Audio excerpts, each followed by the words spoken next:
to round one of the Parenting Roundabout podcast for the week of December 27th.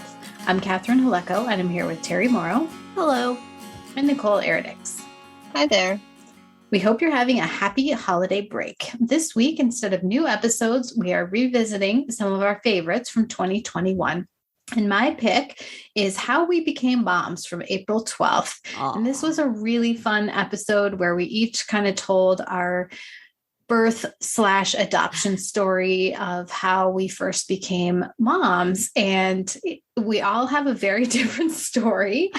And it was really fun to hear yours and to get to tell mine. And I thought it was it was a great one to go back and revisit. And your guys' story involved a lot of pain and discomfort, and mine mostly involved boredom and frustration. So, the whole gamut of mom becoming.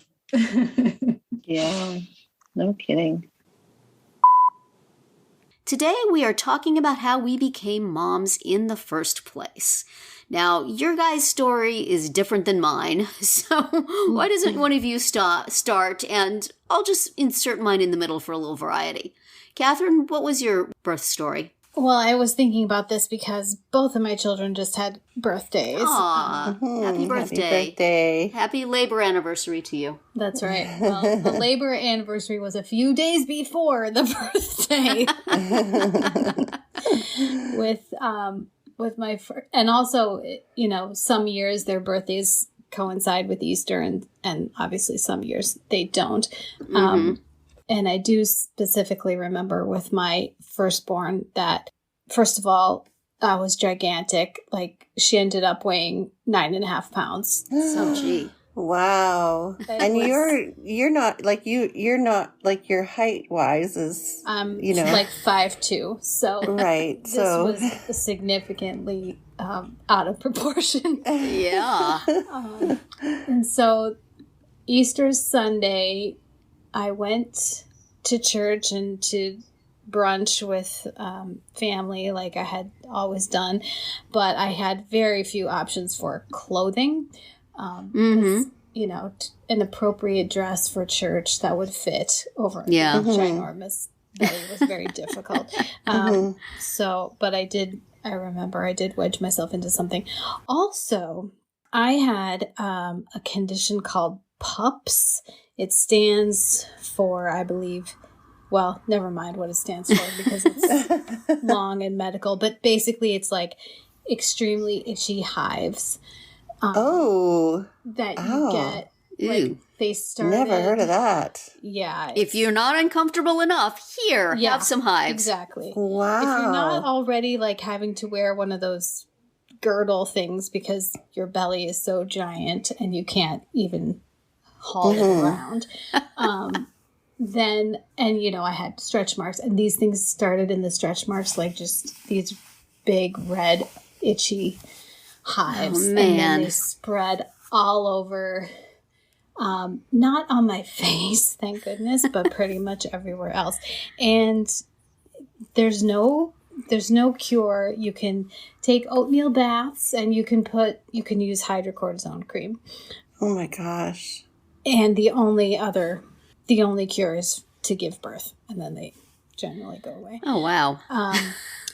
So I can remember being at my cousin's apartment, and they had this very tiny powder room, just this teeny tiny little half bath. And I was in there like I barely fit and trying to coat myself with hydrocortisone cream, requiring like an entire tube to get it everywhere it needed to go. Oh, man. So this was Easter. And then the next day, Monday, I remember I had book club. So I was living in New Jersey, and I had gone into the city, and on the bus on the way home, I started having contractions. Oh gosh. So this is Monday. Okay. Now, when did I give birth? Wednesday. Whoa. Oh my gosh. I'm so sorry. And also, after, those many, many hours of labor, I had a C-section. Like there was, oh man, the baby was not coming out. So wow. Did you have an epidural though? Oh yeah. To get through all that. Okay. Oh, for sure. And I was spared even having to push because it just wasn't happening. You know that. Yeah. There was not enough progress in those 40 some hours for it to progress to a point where I would push. So, so I had a C-section, which was fine. You know, it was not a big deal. Although I do remember afterwards, probably a few days or even weeks later, my husband, you know, was in the room with the C-section, and you know, they put like a drape between your head and your belly, so you can't really see what's going on, and he couldn't really see what was going on either. But I said to him a few days later, like, well, you got to see a little more than I did, you know, like what was it like? What was happening? He just said, I don't want to talk about it. Because, you know, when you have a C-section, they have to like move organs out of the way. Oh, man. In order to access oh my gosh. the baby who's being stubborn and not coming out. So there you go. And this was just for the first one? Yeah, this was for the first one. For the second one, I did decide I wanted to try to avoid having a repeat C-section. So, and I did go into labor on my own. I spent many, many hours walking around my neighborhood trying to go into labor. Also because at the time that I was due, there was a rumor, which turned out to be true, that Johnny Depp was living in a house on my street because he was filming a movie nearby. No way. So I was like walking up and down the street, like Johnny? maybe I'll catch a glimpse. But anyway, so I did go into labor on my own, and my second child was due the same day as my first child. I had the same due date. Wow. And basically, and that was, my first child was actually born on the due date. So I was due on her birthday with the second one. And I started having contractions like right after midnight. So basically her birthday happened. And then as soon as the calendar changed to the next day, he was like, okay, we can go. I love it. But once again, you know, labored for quite a while. And then they decided, you know, this will not be happening. So repeat C-section it was. Wow. You have nice doctors. There you go. Many hours of labor for both kids, but no actual, you know, no point for all of it. Like, especially for the second one, I could have just scheduled the C-section and been done. Yeah. Wow. Oh, man. Oh, well. See, it's stories like that, Catherine, that make me glad for the way that I became a mom. Right. It was traumatic at the time, but as I look back, you know, not so bad, really. You know, no hives, a little gastrointestinal distress here and there, but you know, nobody rearranging my organs on a operating table. No trauma for my husband. Only had to do it once. Yeah. So, right. You know, you really got the 2-for-1. Yay, adoption. Woo!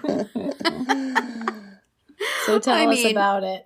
It was a more prolonged process, I guess, because we had been, you know, when we came to terms with the fact that me getting pregnant just wasn't going to happen unless we went to, you know, fairly invasive extremes. And we just both felt like, you know, if there are existing children who need parents, we don't really want to go be doing that. So, you know, we thought, well, you make this decision to adopt, and then the hardest part is over, and now somebody's just going to drop a kid at your doorstep. But it turned out that there was like a 5 or 6 year waiting list for infants in our area. And then we go to Wendy's and you see those ads for the National Adoption Center, and I think that's what it is in Philadelphia. And so we said, well, we'll do that. We could, that would be a good thing to do. We could take a little older kid or, and so we went to like a conference for that and we filled out a bunch of stuff. We had a home study done. And then they kept sending us, we expressed interest in some kids and they said, no, they would lose funding if they changed states, or there was always a reason. Just nothing was happening. And then at some point, the place we'd gotten a home study done called us and said, we're starting a program in Russia, and there's a little girl there who's 4.5 years old and has some language delays. Do you want to go get her? And we said, we had planned to adopt in the U.S., and we would have liked to have done that, but this is a child who needs a parent, and we can get her right now, so let's do it. But, perhaps mindful of the sort of experience you had, Catherine, where you go through a great trauma and then you have to do it again. We said, got a little brother there for her? Can we just, make this a 2-for-1 deal? So then they, suggested the child who eventually became our son, and we went to Russia. My husband had never been off the continent. He had been to Canada, but not to Europe. I had been to Europe a couple of times, but not that part of Europe. So how much notice did you, how much preparation time did you have? I don't really remember what we had. I feel like it was enough. They may have changed the date a few times. We were, of course, very anxious to go do it. So we had to bring stuff. I mean, in addition to bringing large amounts of cash to give to the various agencies, we had to bring donations for the orphanage. And so I had, at that point, had been working for a women's magazine. I had quit because I was trying to get pregnant, and then we were trying to figure out how to do this adoption, and I was working such hours there, as we know I do, and it just wasn't working. So, but I had contacts there, so I was able to go there and say, hey, to the beauty editor, do you have a whole bunch of extra stuff you could just give me to take to Russia? Yeah. And we just got donations from various places and bought things, and so we had, suitcases full of donations. We had cash strapped to us in those belts you put under your clothes. Mm-hmm. And it was just very weird. It wasn't unlike any travel. And we were met in Moscow by 2 adoption coordinators who were very sharp, spoke very good English. We felt like we were in really good hands. There was some stuff we had to do in Moscow. And then we took a train to Petrozavodsk, which is where the orphanage was. And there we were delivered unto their coordinator there, it was a very new program. And we were in a hotel for a while where we had a translator once a day. People would just come pick us up, drive us to the orphanage. So there was no speaking of English pretty much the entire time. And they would just bring us to the orphanage. We would play with the kids. They would take us to dinner, and then we would be back at the hotel. And after a while, there was some administrative problems, so it just wore on and on and on. We were supposed to be there for 2 weeks, and we were there for a month. And, the kids were confused as to why we weren't taking them away, and we were confused because nobody was really telling us anything. And so I guess that was our labor. And we just, at one point, we started living in the apartment of this woman who was the coordinator, and she wasn't real happy we were there. I think they hoped we would leave, and then they could just shut this program down, but we were there, and we were staying. And so finally, all of a sudden, they put us in a car, and we're in a place and signing paperwork. And I said, is this it? Is this the adoption? Did it go through? Because everything's in Russian. And then they drove us back to the place. We got the kids and got on a train. So it was a lot of waiting. I guess not unlike childbirth. It was a lot of waiting followed by rapid action. Mm-hmm. Right, a flurry of activity. Mm-hmm. Exactly. So then did you have to hop on how soon after did you get on the plane and fly home? Well, we had to take this overnight train to Moscow, which, with the 2 kids. I don't think my kids had ever they'd rarely been outside of that place, at least that they could remember. I think they were in a car for the first time when we had to take them for passport pictures while they were still at the orphanage. So here they're leaving everything they've ever known. Mm-hmm. They're getting on a train which they've never been in. My son was free from playpen confinement and not so interested in sitting still. It's okay, here we are in this extremely interesting place with all sorts of stuff to touch and look at, but it's time to sleep now. Let's put you on a bug. It's time to sleep. So we had to surround him with people to make sure he couldn't get out. And it was a wild night. And then we were in Moscow, I think, for a couple of days, staying with the mother of one of their coordinators and getting, all the paperwork to go back to the States. And then we got on a plane. Now, of course, these kids have never been on a plane. And I'm thinking, oh my goodness, this little boy is never going to sit still for the extremely lengthy plane flight. We're going to be chasing him all. It's going to be impossible. So he gets on the plane, he immediately falls asleep and sleeps for the whole time. On the other hand, my daughter, who had been pretty obedient, when it got time to put her coloring things away and put up the tray table for landing, she was not interested in doing that.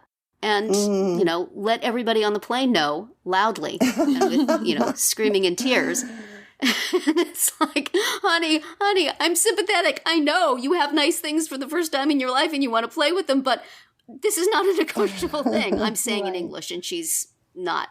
Right. Doesn't understand English. And everybody on the plane is looking daggers at us and saying, we just adopted her, new kid. So, and then we landed and our friends were there, and it was just, oh my gosh, such a relief. And, wow. To be back in the United States and to be back home and to have gotten through this thing, and went home and we had a bunch of family members there, and it was really nice. And stuff went on from there, and I did not have stitches to have to recover from, or, the trauma of having a human come out of my body. We could just hit the ground running. So all in all, though there were times when, that are the equivalent of some of the traumas you all have suffered, it was much easier.